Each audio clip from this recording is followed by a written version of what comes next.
Hi and welcome back. It is 95 degrees outside and sprinkling. It is hot, it's humid, and nobody's having a good hair day. Not unless you're inside all day long with the air conditioner going. Unlike the dog that wants to go in and out and in and out and in and out and doesn't mind being in this hot weather because her breed was bred for Louisiana weather. Yeah, isn't that right? Uh-huh. Uh-huh. We are going to go ahead and do kind of like a casserole. I haven't done these in a while, and we have a family reunion coming up pretty soon, next month, so I do want to go ahead and make these just to make them. Every family has a version of this. They're called funeral potatoes. It can be scallop potatoes with extras. There is, potato casserole, one pot wonder. Every family has their own version of this. I'm going to show you mine because it is quick and it is easy. I am going to be heating up the kitchen for a little bit, but we'll tread on. So let's get started.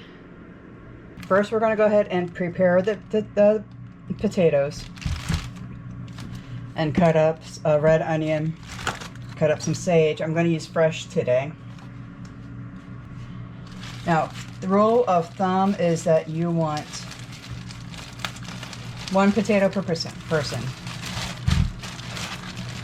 You can make this as a side, or you can go ahead and make this as a main dish. All you have to do is add things like ham, bacon, hamburger, any type of meat that you want. Even fish would work well with this if you like fish that much.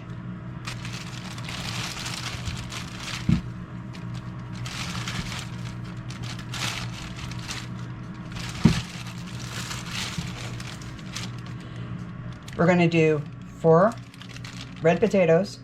We like reds. You can use russets if you want. They tend to fall apart a little bit easier, and we like them a little bit more firm.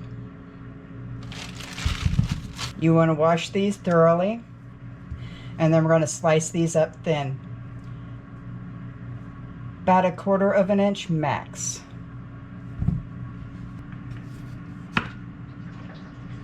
You can do this on a mandolin. I don't have one. You can do this in a food processor. I'm too lazy to grab mine out of the supply room. So we'll just go ahead and get this all nice and cut up. It doesn't take that much long to cut up a potato. It's just whatever you're comfortable with.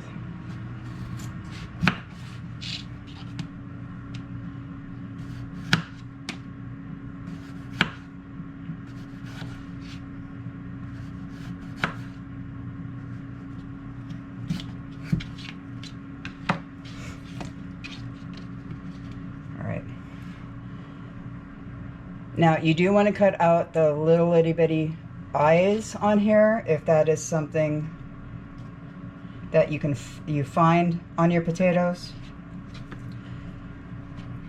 Sometimes whenever they harvest the potatoes, they kind of stick it with a metal prong or whatnot, and you get a big old hole in these. You can just cut around it and eat the rest. Now, once you cut up the potato, you want to instantly put it into water. We're going to boil these. We're going to halfway cook these. So if it takes 10 minutes, we're going to cook them for 5. You want to put about 1/2 teaspoon of salt into this and boil this for, I'm going to say 3-4 minutes, because we want them kind of cooked but not all the way. Now that is going to come up to a boil. We're going to get the rest of the vegetables that we want to add into this. It's completely versatile. This can be 100% vegetarian if you use coconut milk and omit the cheese. We're not doing that. Not this one. I do have some frozen mushrooms. We're going to use about half of this quart bag.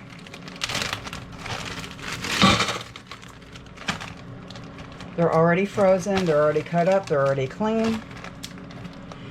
I'm going to get rid of a half an onion that I had in the fridge, along with a spring onion. We're going to save some of the green to sprinkle on top.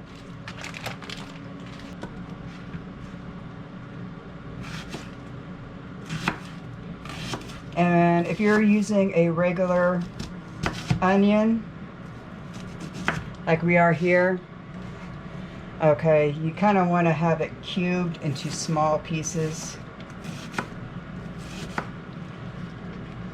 You can also buy them pre-cut cubed. I tried doing that once, grabbing the pre-cubed onions.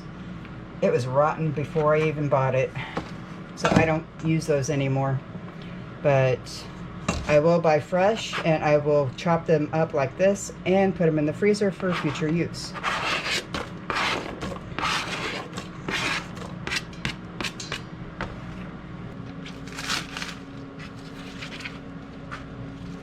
We're going to cut these up for the top.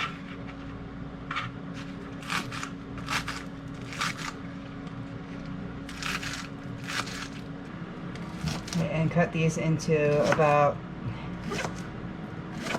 1/3 of an inch rounds.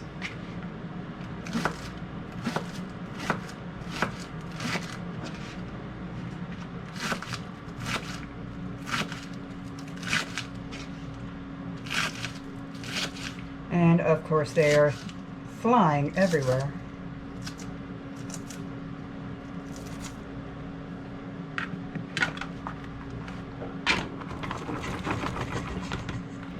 One thing about doing it this way is that by the time you're done cutting up your fresh veggies, potatoes will be done. And then we can get on with the sauce. You kind of want small slices.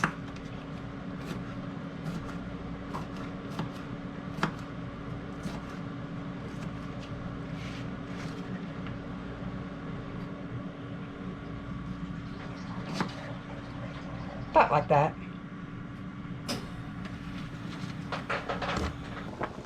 These are about done. Okay, what you want to do is you want to drain these and then rinse them off with cold water. You want to stop the cooking process, because if you leave them warm, it'll continue to cook, and then everything will come into mush, and then you're going to have mashed potatoes instead of slices. Now you know whenever they're done, whenever they don't fall apart, they're still flexible, but they're not breaking apart. Now let's go ahead and work on the sauce. We're going to use 1 can of evaporated milk. Like I said, you can use coconut.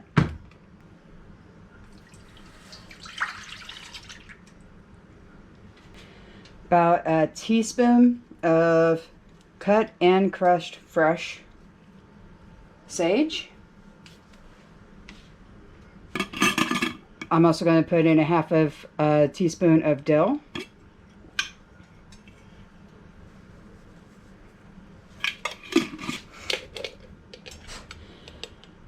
A metric ton of my garlic. About that much.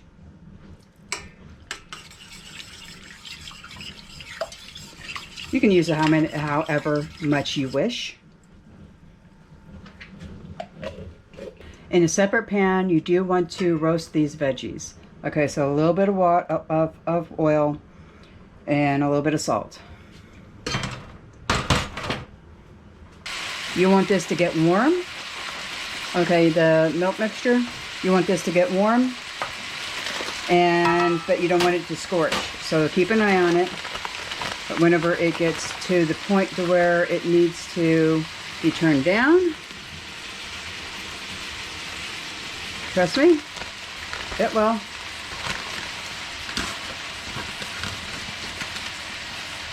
This is whenever we're going to start adding cheese.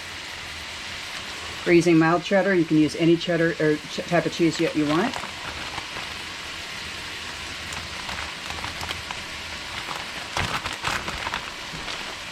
We're going to add 4 cups to begin with.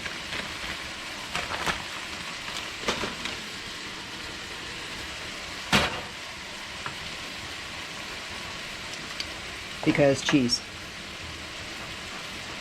Cheese, garlic, dill, a little bit of salt, a little bit of pepper.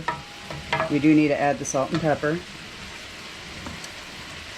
I love reminding myself, about a teaspoon.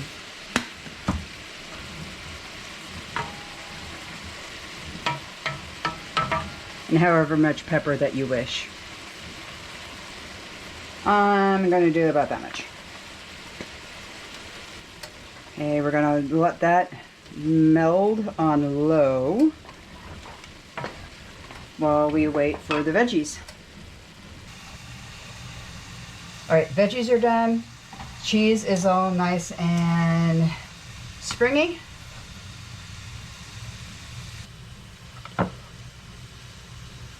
Cheese is all nice and springy and done.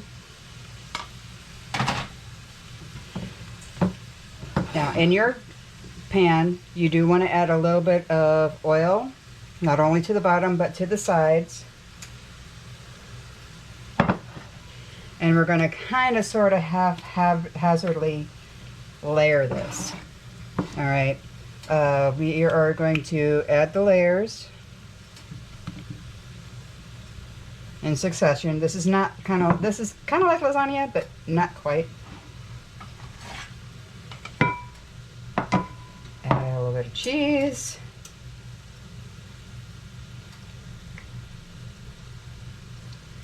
Now you can keep this completely 100% vegetarian.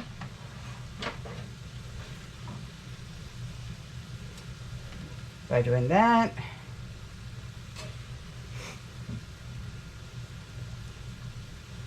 Get it off my finger.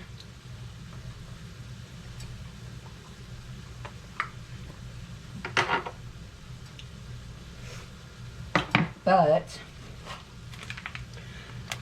I got some diced ham, and we're going to go ahead and add it to this.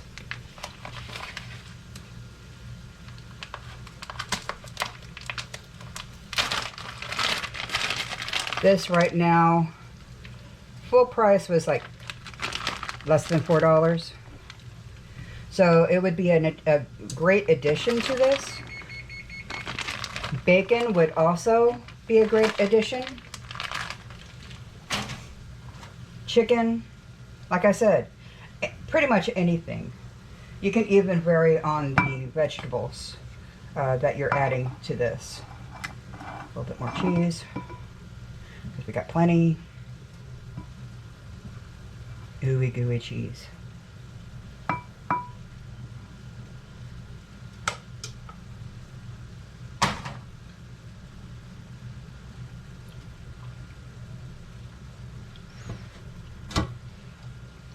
Alright, more potatoes.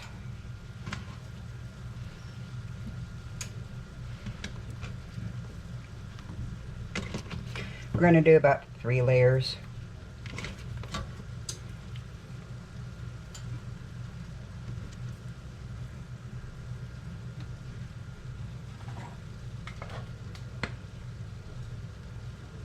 Cheese.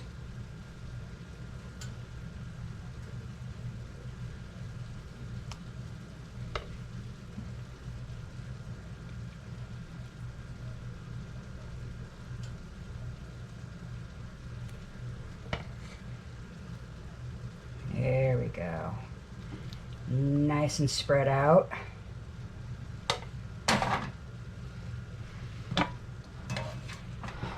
Another chunk of veggies.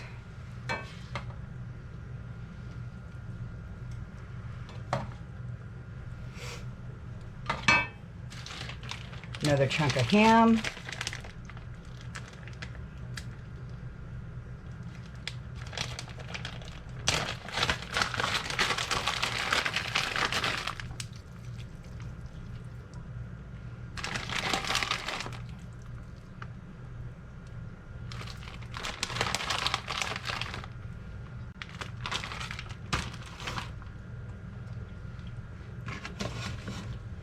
And then the last of the potatoes.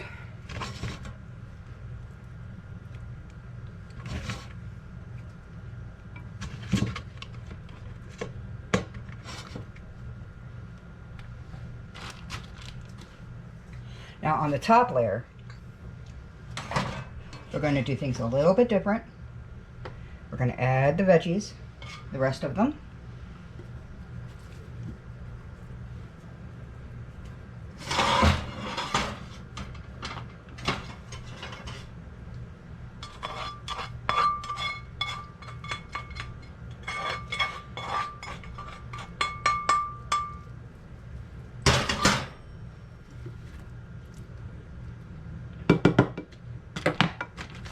Ham.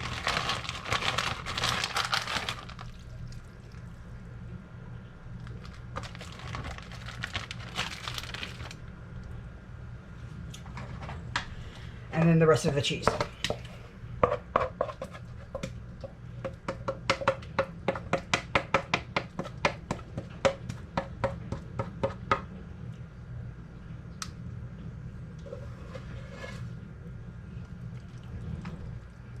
Try to spread it out as much as you can, even though, you know, having a mouthful of cheese is pleasant. You kind of want to have a whole rounded bite.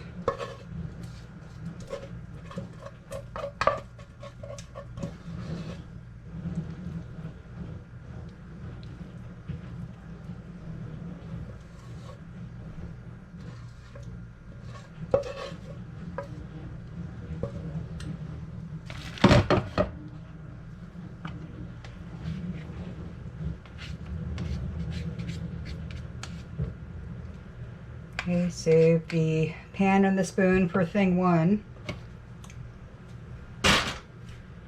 When she gets out doing her thing. Then we're going to go ahead and top with the onion.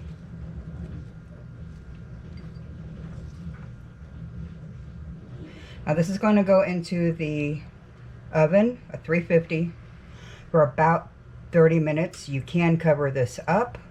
I'm not going to because this is too high. Okay, and we'll be right back. All right, we just took it out, so it's molten hot. Okay, nice and browned on top, not burnt. A little bit of brown spots, which is perfectly fine. Okay, once cooled, it's not cooled, we're just hungry. Now you go ahead and serve this up as fast as possible. There we go. Serve it with bread.